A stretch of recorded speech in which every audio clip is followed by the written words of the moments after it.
It's nice to see you. It's BPM. I'm Geronimo, and the incredible Peggy Gou is here. Hi. Where should I be looking at? Which camera? You can just look at me, or Okay. that camera over there. Good to see you. Thanks for having me. You look really well rested, but how can you be well rested? That's got to be impossible. I really sleep well these days. Really? Yeah. I mean, I used to struggle with sleeping and jet lag, but I think I'm very tired these days, so I just pass out. Really? You can just put your head on the pillow and Yeah. that's it? Yeah. So I put together a list since I last saw you, and this list is definitely not complete. I saw you in between Coachella weeks you corrected me, in 2024. I thought it was 2025. Right. So this is a list of countries since 2025 that you've been to. That's crazy. You ready? How did you... I did my homework. You ready? Okay. So United States, Korea, United Arab Emirates, Dubai, France, 4 different cities, Turkey, Canada, Netherlands, or the Netherlands, Spain, Indonesia, South Africa, Colombia, Denmark, Portugal. I think there's more. And that's just this was an incomplete list because I did South 2025. America also. Yeah. Ibiza. Ibiza. Yeah, I forgot about that. Yeah. Well, that's you kinda that's part said of Spain. Spain, Yeah. so- Yeah. So, do you have out of all those places, are you able to remember all those different cities? Of course. I have elephant memory. Really? I remember everything. I'm one of those people who never forget anything. I will remember every outfit that I was wearing, which performance, who I met, and every different memories in different country. I will always remember everything. I have a good memory for faces. People lose their minds when I recognize them, and they're like, I don't even know you. Yeah. I'm like, but I was the DJ. I was the guy on the mic. They're like, yeah, no, it doesn't ring a bell. I mean, it is always a bit of an awkward when one person remember, the other one don't. Yeah. You know what I mean? I've walked up to people and I'm like, I met you. You were on line behind me at Disney World. And this is a true story. This really happened. And they were like, dude, I don't remember what I had for breakfast. So sorry. What Disneyland? Yeah. They were like, but they did acknowledge that they had been to Disney World. Okay. So your memory is pretty on point. It's pretty good. Just except 2024, 2025. I know, yeah. That wasn't that great. But that's okay because I do feel like time flies. I can't believe it's already June in 2026. I know. That's crazy. I can't believe it's been a couple of years since I've seen you. And so at that point, your career had literally just exploded after doing this for quite a while. Yeah. And now things are in the stratosphere. It's in you're in space. You think so? Yeah. Oh yeah, definitely. I don't know. Maybe it's just my personality. I don't think so yet. Yeah, you're there. Okay, thank you so much. You're for saying definitely that. there. You're definitely. I think the room. There's a bunch of people in the room. Everybody. Joanna's here. Everybody's like, yeah, you're there. That's good to know. You're in that elite group of DJ producers that you probably always wished you were in that group, and now you're there. That's great to hear it, but I never like to admit it or feel comfortable. Yeah. And I always feel like I can do better. I can be better. I can produce better. So it's nice to hear it from someone else. I feel like you've almost saved your best stuff for now. Could be. Maybe it's my peak time. Maybe I'm going. No way. No way. But you have a great attitude about it too, though. That's very true. Because if you let it get to your head, that's not great. Yeah, I just work hard, and I always pick what can I do better. What can I do?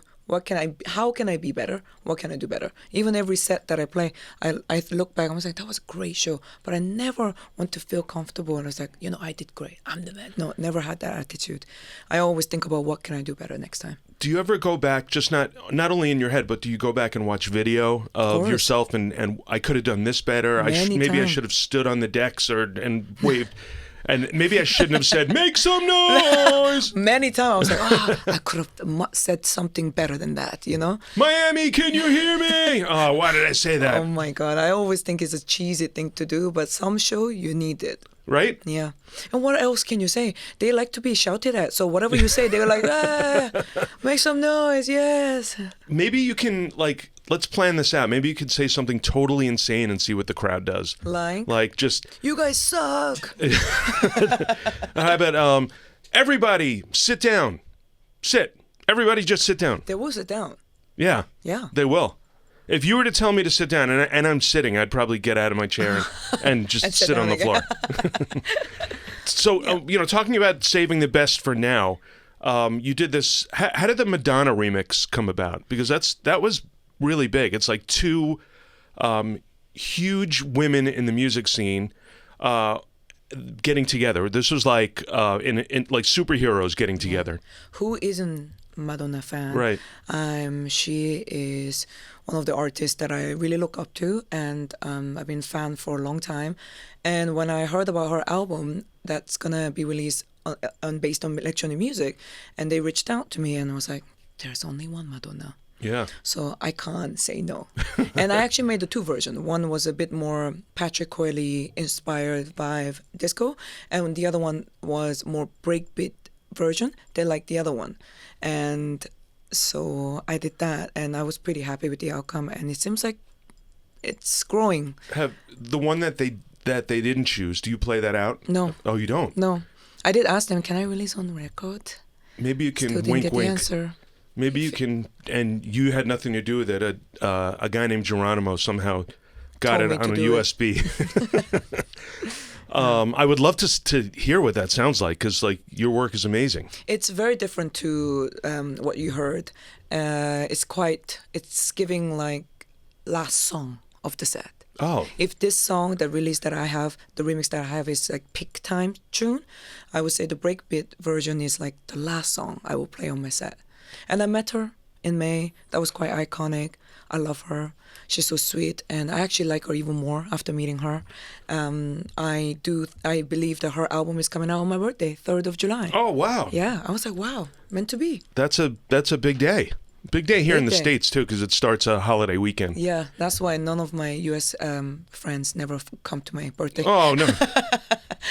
I will be there. I'll be there wherever it is. If it's in Ibiza, I won't be able to be there. But Do you go to Ibiza a lot? no, I wish I did. But if I'm invited now, then So you have the whole list of the country that I go to. Have you been to any other country So on this list, I've been to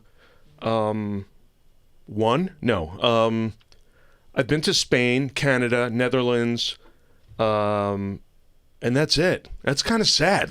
No, it's not Right? sad. Like, I mean, I'm sometimes realizing that not everyone travels like me. It's crazy what I do, you know?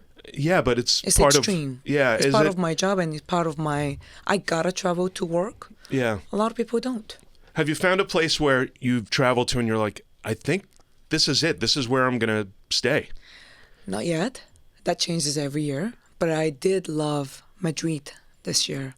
I went there for Bad Bunny concert, and I was like, I love this city. Yeah, it's a Maybe one beautiful day. city. That's the one place on this list, or one of the few places I've been to. I've spent Yeah. New Year's in Madrid, where they throw bottles. Anybody in this room have been to Madrid for New Year's? Oh, I thought you said yeah. They throw bottles in this big circle, and glass bottles like champagne bottles, and there's broken glass all over the place, and people just run right through it. I was like, I've never seen anything like this before. Okay, now you're saying something that can change my mind about Madrid. It was fun though. It was fun, and it happens really But why late. why were they doing that for? I think it's just something they do. Celebration? Yeah, big celebration, New Year's, and I'm gonna have to fact check that. yeah. Okay. Please do. If I had pictures, I would show you right now. But I'm gonna look. You're gonna look it up on ChatGPT I would and find out I'm lying ChatGPT and never trust me again. So we're talking to Peggy Gou here on BPM. Your latest single is, I want to make sure I have the pronunciation. Woman. You know what? You can pronounce it as you want. Okay. Sometimes I say woman, woman. Woman. Yeah. Because there's a comma after W-O. And I meant to do that. I wanted to do that because the song is not really about woman. It's about woman and man is both gender. So it can read as woman if you want to. If you can also read as woman if you want to. Because the lyric also has like, if you as a woman, if you is a woman, if you is a man. Yeah, and I love it. Thank I heard you. little clips of it, and then somebody sent me the song. I was like, man, this is so good. Yes. So good. It's with Ira Starr. Mm-hmm. What was it like working with her? I love her. I mean, I always think that she has a very unique voice. To me, she's like Nina Simone versions of these days, because she's got like really deep voice to really high tone as well. And working with her, I felt like she was perfect for this track. And I met her. Again, she's also another artist that I actually like her even more after meeting her. Her vibe is good and her personality is fun. And I wanted to bring some sexy music for the summer, and I thought she was perfect. Oh, it is. It's totally perfect. Do you feel comfortable when you're with an established star and they're in the studio, instructing them what to do? Like if you tell them, no, on this note, go a little bit higher, or go a little bit lower. There was a lot of back and forth, because I think that's the thing about collaboration, with working with someone who kind of have a strong opinion, or that was also happened with when I was working with Lenny. Yeah. It was a bit like, how can I tell him this? How can I say this? Because I wanted this to be this. But what if he wants to be like that, you know? I would be like, whatever you say. I know. Whatever you say, Lenny. I wanted whatever to, you say. but then I think it was like my song, he was doing a feature, and I was like, Lenny, I need you to believe me, you know? But you bring like the background with you, so like they know that you know what you're doing. It's not like you're like somebody new. I think it was the best moment where he said it to me at the end of the project. I was like, you know what? You were right about that one note. You know, but maybe no one really recognized it, but it was me kind of had to convince. It's like, if you sing like this, just only this part. And that was actually fun, but it's always kind of a careful thing when you have to say. So when Ira sent it, she smashed it, her version, but I did ask her, can you please sing like this in this side?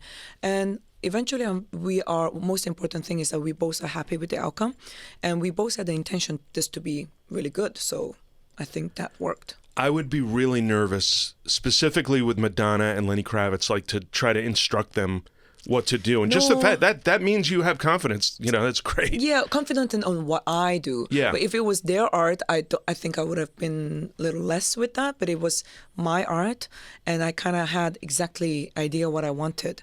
And I have a respect for him to let me be like that. I get really intimidated. And then my voice will be like, yes, anything you want, Mr. Kravitz. And then, you know, people laugh and I lose all credibility. That's so funny. I had to, I speak English, but I had to Google what intimidate meant. Oh, really? Yeah, the other day. Because I don't think I'm someone who get intimidated by something or someone that easily. And in Korea, we don't have words like that. So, yeah. I guess I feel like intimidating is a word that's sort of bullying-ish, and it's like very American. Sorry, Americans. No, it can be a good thing, because it sometimes means I think it can be a positive thing. It means you care, or you have more feeling towards the other, or you have more respect, or I don't know, it can mean many different things when it comes to work, when it comes to love, you know. But yeah. I did want to tell you this. When I met you 2 years ago,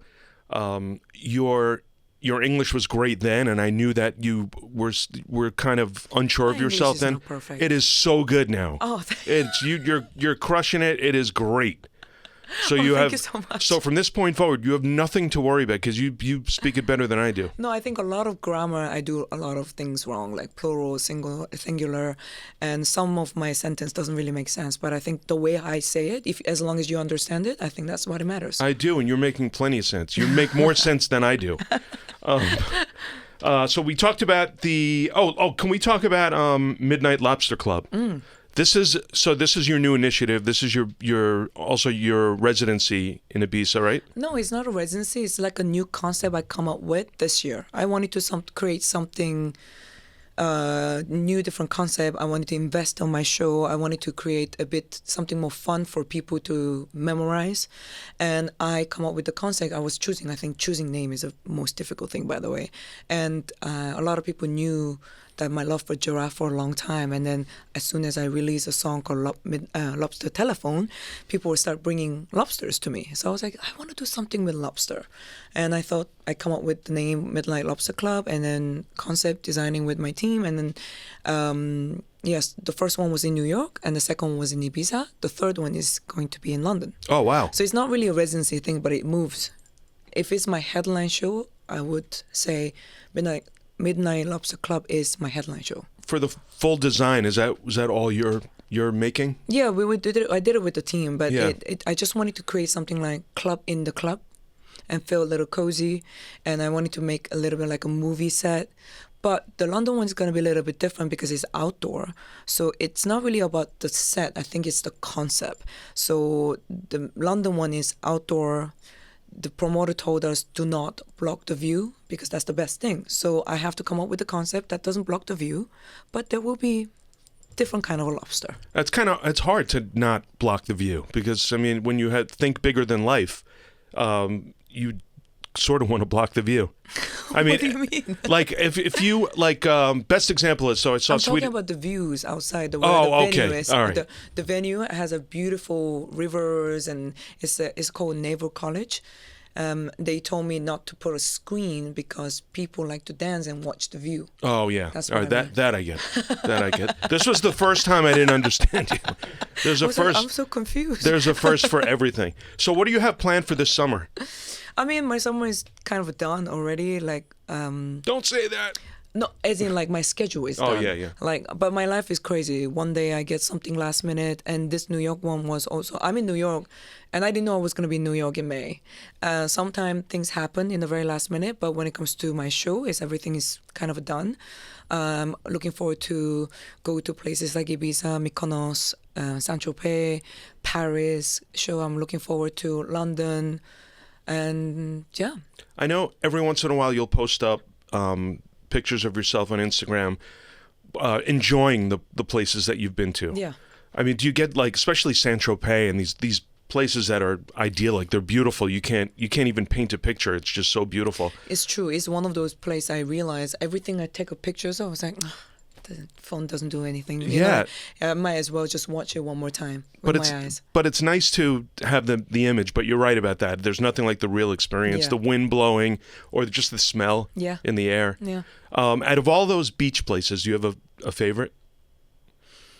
I really like beaches in Greece and Italy, Sardinia, and Saint-Tropez. Wow. Yeah. And Fancy places. yeah, those are really, really fancy places. Before we wrap up, I want to talk to you about the boutique. And so You coming? yeah, Is everyone I am. coming? Yeah, there's a room full of people here. We're all going to be there. So tell me a little bit about it. So I do a flea market every year. I do it in Korea, and we donate the money to charity. Last one we donated to an organization where they help deaf people to perform. And in Berlin we did it with the association called Give Something Back. And then in London I wanted to do something special for launch of my to celebrate my release. And I thought, you know what?